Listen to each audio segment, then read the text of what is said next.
Va avanzando el tiempo de Cuaresma y se acerca entonces la Semana Santa. En la Semana Santa celebramos la pasión y muerte de nuestro Señor Jesucristo. Celebramos la Pascua. Y es un espacio, es una semana para conmemorar la acción de Dios en favor del ser humano. Para mirar cuál fue el sacrificio que Jesús hizo para redimir al hombre, al ser humano.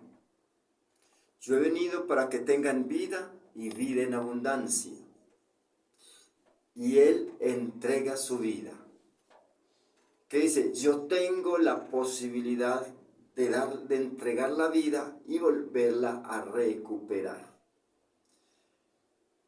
Durante la Semana Santa vivimos ese acontecimiento salvífico que Dios hace para rescatar al ser humano, para arrebatar al ser humano de las garras de la muerte. Jesús vino para eso. Dice, para esto he venido al mundo, para dar testimonio de la verdad.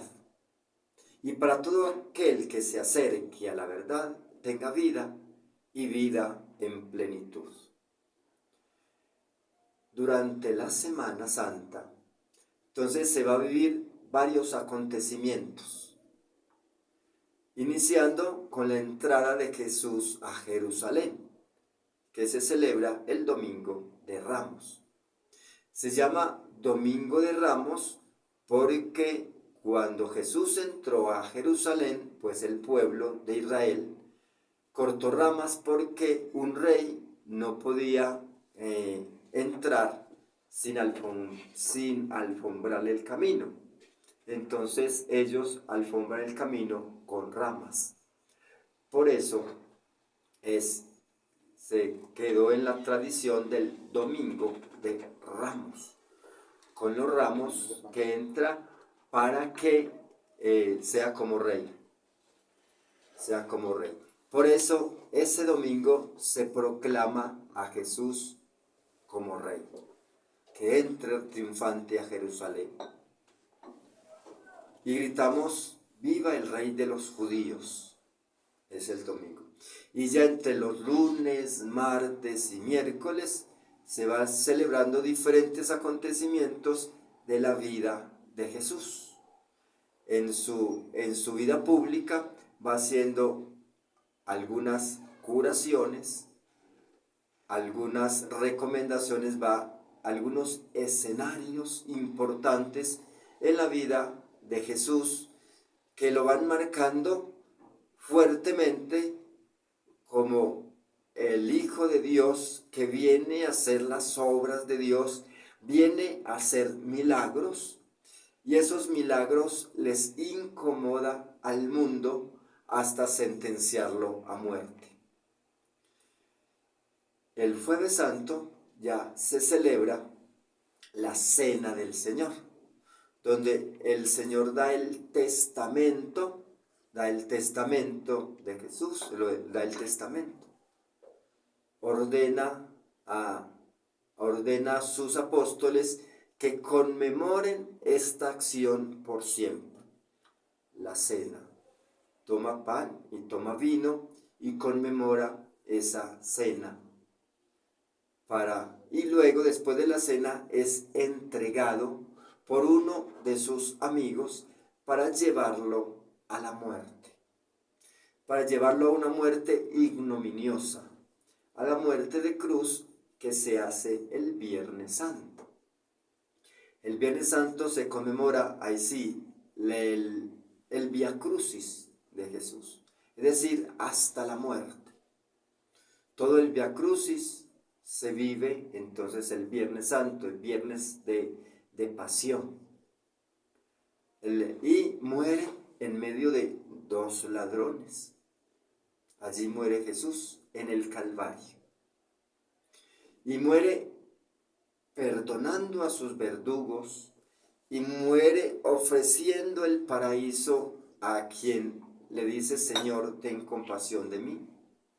Y muere entregando su madre como madre de todos los creyentes. Y muere entregándole su vida a Dios. En tus manos encomiendo mi espíritu. Y en esa cruz, allí dice que ya todo está cumplido. Y muere. Se baja Jesús de la cruz y se entierra en un sepulcro. Entonces el Jueves Santo asistimos al sepulcro, a la muerte, a la sepultura de Jesús, y allí lo visitamos en el sepulcro. Es el día de entierro o de luto que tiene sobre la muerte de Cristo. Pero como la muerte no tuvo poder sobre Cristo, sino que resucitó en esa misma noche del sábado o en la madrugada del domingo, se presentó ya vivo y triunfante y se proclama la resurrección de Cristo. Entonces, la Semana Santa es para contemplar este misterio salvífico de Cristo, para contemplar la cruz que Jesús llevó sobre sus hombros en vía del Calvario y en la que lo clavaron a él, y que de esa cruz viene la salvación de los hombres. Para contemplar la entrega de Jesús y para contemplar y asistir al triunfo, a la resurrección de Cristo. Por eso es el paso de la muerte a la vida. Y en Jesús se cumple toda la promesa del Antiguo Testamento. Jesús es la máxima revelación de Dios. Por eso, a partir de la resurrección de Cristo, la vida humana no volvió a ser la misma. ¿Por qué? Porque ya el enemigo del ser humano estaba vencido. Jesús venció al enemigo, por lo tanto, el ser humano ya tiene la posibilidad de tener amigo como Dios, venciendo al enemigo para que no lo atormente más. Y la muerte ya no tiene poder sobre el ser humano. Si nosotros comprendiéramos a plenitud este don de la entrega de Jesús, de verdad que podíamos pasar por el mundo como en el paraíso. El que vive es que el que tiene a Dios en su corazón no debe angustiarle nada. El que tiene a Jesús en su corazón, a Jesús vivo y resucitado, ya debe pasar como a otra visión de la vida, a otra dimensión de la vida, superando la dimensión material. Porque ya vive en una vida trascendente y una vida en el espíritu. Ya no debe preocuparle ni el tiempo, ni el espacio, ni la angustia, ni la muerte, ni la desesperación. O sea, San Pablo en una de sus cartas nos dice: ¿quién nos separará del amor de Cristo? La enfermedad, la violencia, la guerra, la muerte, las preocupaciones. Nada ni nadie nos puede separar del amor de Cristo. ¿Por qué? Porque eso ya está superado por Cristo. Y si Cristo está con nosotros, entonces nosotros debemos superar. Entregar nuestra vida a Cristo es dejar que Él tome las riendas de nuestra existencia y nosotros jamás preocuparnos por lo temporal. Porque todo lo temporal pasa. Esta época tan difícil de ahora donde la humanidad está en crisis, pasará. Todos estos gobiernos dictatoriales, monárquicas, pasarán. Y volverá un tiempo de paz y de armonía.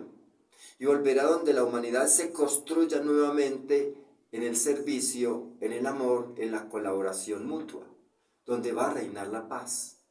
Porque eso es promesa. Cuando abra vuestros sepulcros y os saque de vuestros sepulcros, os infundiré mi espíritu y viviréis. Hoy la humanidad vive en esa situación de muerte, de sepulcro. Entonces la promesa es que Dios va a abrir nuevamente los sepulcros y va a generar vida. Este tiempo de crisis moderno, materialista, va a pasar. ¿Por qué? Porque Dios sigue obrando. Dios sigue obrando en la humanidad y Dios sigue amando a la humanidad y Dios se sigue entregando. Entonces todos estos imperios del mal se derrumban y se van a derrumbar. ¿Por qué? Porque es promesa de Dios. No es por querer humano, sino que es promesa de Dios. Y eso que el ser humano se apodere del mundo, aparentemente sí, pero no lo logrará en plenitud. Porque es creación de Dios. Y Dios se lo ha dado a los hombres para que lo administren. Cuando el hombre se siente dueño de la creación, entonces la destruye y la vende a pedacitos. Dios creó gratuitamente el mundo y se lo regaló al ser humano, pero el ser humano se apoderó de él y lo vende a pedacitos. Y esa época debe pasar también, porque el mundo también es la habitación de los hijos de Dios que peregrinamos por él. Entonces, esta creación le corresponde a los hijos de Dios para vivir. Entonces, tiene que volver la generosidad plena. Y no pensemos que eso no se da. Eso sí se da porque la palabra de Dios y la promesa de Dios se cumplirá y se cumplirá en plenitud. Pero cuando el ser humano le da la espalda a Dios, es donde destruye la obra de Dios. Para construir el mundo que Dios quiere, tenemos que hacerlo con Dios. No a la manera nuestra, sino a la manera de Dios. A la manera del ser humano, lo que hacemos es destruirlo y destruirnos entre nosotros mismos. Y nos matamos entre nosotros mismos. Entramos en una competencia injustificada. La competencia que Jesús nos pone una competencia, y es que sirvamos. El que más sirva es el primero en todos, el servicio. Y mire que en Semana Santa eso lo recalca muy bien. El primero de ustedes ha de ser el servidor. El que se crea grande entre ustedes sea el más servidor de todos. El que sirve. Entonces, el servicio, en la entrega mutua, velar por la necesidad del otro, velar por el sufrimiento del otro y acompañarlo en su dolor, en su angustia. Hoy la humanidad tiene todas las angustias habidas y por haber. Y entonces necesitamos el consuelo de Dios. Y si vemos bien, celebrar Semana Santa es celebrar el consuelo de Dios a la humanidad, porque allí es donde se da la promesa. Entonces, este espacio, he querido tomar este espacio para hacer una ambientación previa a la Semana Santa, para que nos preparemos en espíritu y en verdad para vivirla a plenitud, para que contemplemos ese don maravilloso de Dios. Eso es prepararnos para la Pascua. Esto es empezar a reflexionar lo que se va a vivir, lo que se va a conmemorar durante una semana. La invitación es a que nos dediquemos a contemplar a Cristo en su entrega dolorosa por la salvación del ser humano. Y luego a contemplarlo resucitado, proclamando el triunfo sobre la muerte, el triunfo sobre el mal, para que el ser humano tenga la posibilidad de vivir nuevamente en Dios. Para eso es esta explicación y esta reflexión desde hoy, para que nos preparemos con esa docilidad de espíritu, dejar nuestra vida disponible a la contemplación del misterio de Dios y dejar que Dios nos arrope en su misterio con amor y podamos vivir a plenitud la Semana Santa. Ese es el propósito y esa es la invitación.